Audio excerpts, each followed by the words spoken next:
next rule is one of those rules where we're going to describe this. It's one of these rules. It's called the double forward pass, where it's not going to sound like, okay, well, that's not a big deal until the coaches start strategizing with it. Yeah. Okay?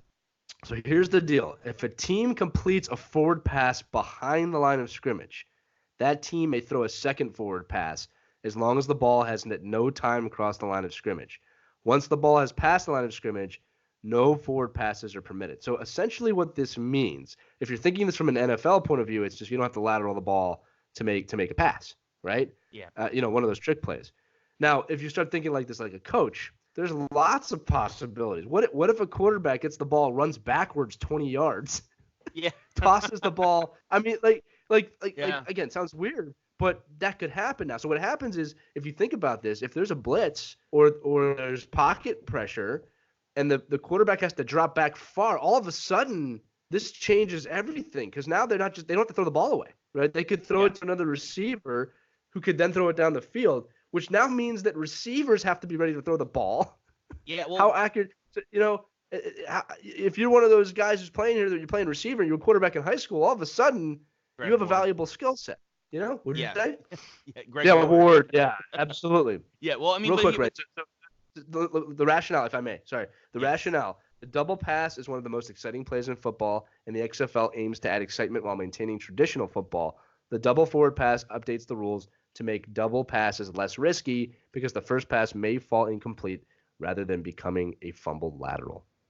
Yeah, no, I think this is a great move. Also, I mean, just on screen passes can now be screen passes. Yeah.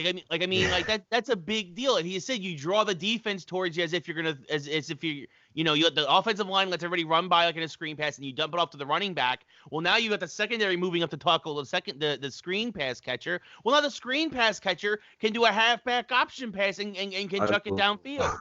I mean, think about that. That's a huge addition, and like you said, it just adds an extra element of strategy now to the game. And you have to be on your toes. You have to be on your toes. It means the defensive player has to be even sharper than ever in order to possibly guard against this play. Because I guarantee you, I guarantee I will be shocked if in the first 3 weeks of the XFL somebody does not do a screen pass. That's what I'm calling it, screen pass. Screen pass. Yeah. Here's a question for you. Will we see a long snapper in these plays? Oh, that's a good. Yeah, I mean, right? Because you could snap the ball 20 yards. Yeah.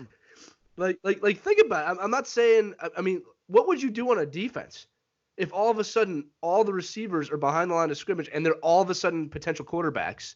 Yeah. I mean, what would you do? Think about this again, all right? And again, this is my coach mind. Let's just say you have a long snapper.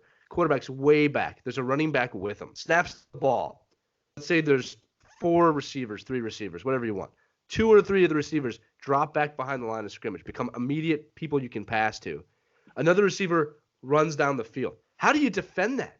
Yeah. If you mess up that defense, you're gone. It's a touchdown. Well, it's a touchdown pass, I should say. All right. Right. Assuming these guys can throw, which they can. Right? Well, most of them probably can. Yeah. Can you imagine if they called? Can you imagine if they changed the play to that in the middle of a call? Yeah. Well, I mean, it's gonna what it's also gonna do is it's gonna destroy the idea of zone defense because you're gonna force defenses to play man, because it basically means no matter what you do, you're my guy. Whether you're throwing the ball, running the ball, catching the ball, you're my guy. And that's going to be a huge deal for defenses, because there's a lot of guys out there we see in the NFL. We saw it this weekend. A lot of guys can't play man. They're zone defenders. They're better. I shouldn't say they can't play man. They're better at zone defense than at man coverage. It's going to force a lot of guys in the XFL to be good at man coverage, because the best way to defend this, at least initially on paper, is you're my guy, and I follow you no matter what, and that's how you combat it. That, and what you're going to start to see is, if one of these athletes, you're going to see some superstars come out of this, because some guys just will not be able to be defended. They'll be too fast, they'll be too good, or they have to double coverage them. Again, the amount of options this opens. Again, at first it sounds like, okay, that sounds like a cool rule, but when you start putting coaches on this thing, you're going to see some plays this year where the defense or the offense, to be fair, are going to look stupid. Yeah. They're going to look really bad. And the thing is, that's the beauty of the first season is that there's going to be a coaching mastermind out there. I know it. Oh, it's going to be great. It's going to be because great. even that, like, I mean, yes, there's also the idea we're talking about this, but if the offense fails to execute these plays, yeah, it's going to look silly. Yes, exactly. Then it could obviously blow up in their face, lead to an easy turnover, et cetera, et cetera. Yeah.